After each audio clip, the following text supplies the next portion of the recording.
Los Angeles, the entertainment capital of the world, home to over 18 million people.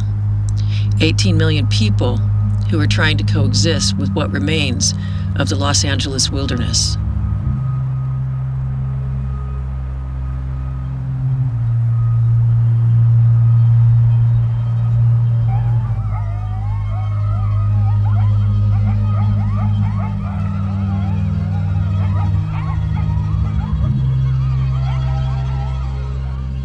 Early travelers to Southern California described a landscape of dense forests, marshes, and swamps. Life was abundant all along the river's edge. Deer and antelope drank from its waters, along with bears, mountain lions, and other wild animals. Later, farms replaced grasslands, and the LA River became an artificial body of water. The dense woods became a heavily populated city. Today, the remaining wildlife of that golden era tries to survive in the urban environment. Many vulnerable species are on the brink of extinction. Others, like the coyote, try to adapt.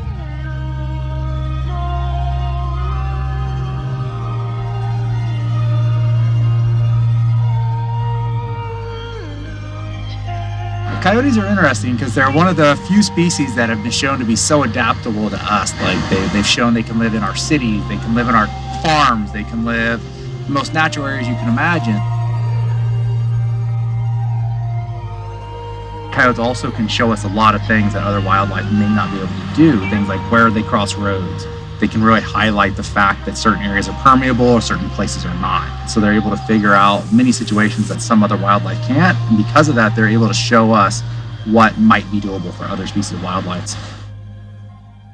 Find a good chunk of some of the hair. That's good.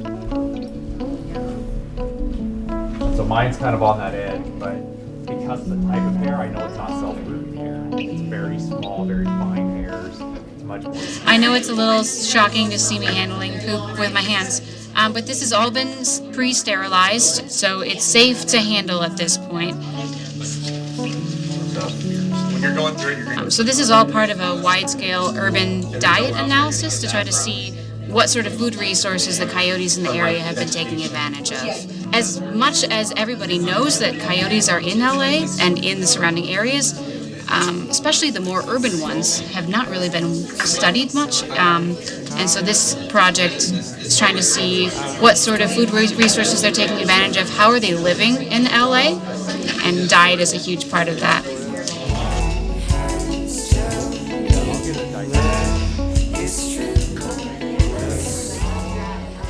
Dissecting coyote scat at the beginning was very strange, but it's been really fascinating to see just what is in it. The bones, the fur, the seed. It's definitely a first time experience, but I'm excited and possibly doing this again. I mean, I'm learning a lot.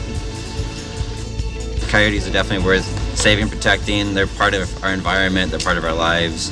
We've actually moved more so into their home rather than them moving to our houses. In many parts of Southern California, we have become accustomed to living in close but not necessarily comfortable contact with the animals who were here long before developers decided to change the natural landscape. Coyotes, who live in closer proximity to us than bears or mountain lions, they rarely generate any human reaction except, how do we get rid of them? And city leaders are now calling for a plan of attack after a man was chased by a coyote here near Wilshire Country Club in Hancock Park. That followed a fatal attack on a family pet.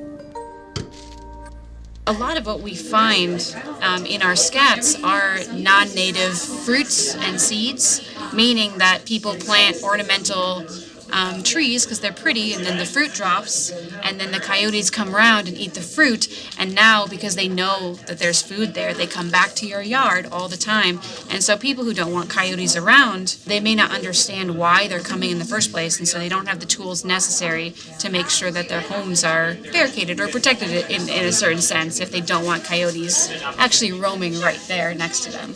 It's not really about preserving for coyotes, it's more about just general wildlife. And understanding, trying to reduce conflicts between people and coyotes, just to make sure that there's not this negative situation always arising, and people are always thinking in negative terms when it comes to wildlife because coyotes took their dog or coyotes took their cat. There's a lot that we don't understand. We don't know. We don't really have full understandings how these ecosystems tie together. So just to say, oh, let's get rid of coyotes or let's get rid of bobcats or lions, there's a lot that goes into that. Like, we don't know how they all interact. And if we want our ecosystem to stay healthy, we want to maintain as much biodiversity as possible.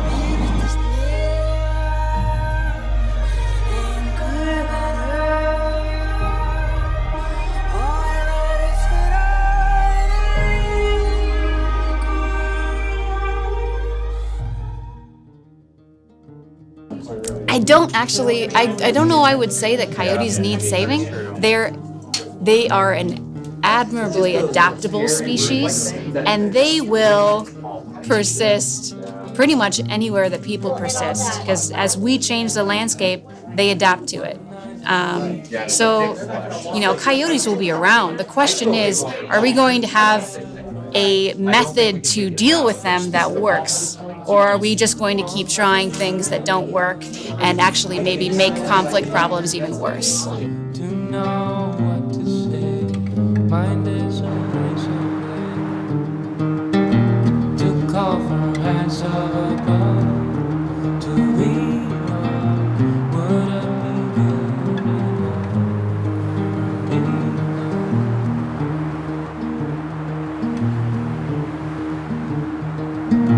One night of magic rush, the start a simple touch.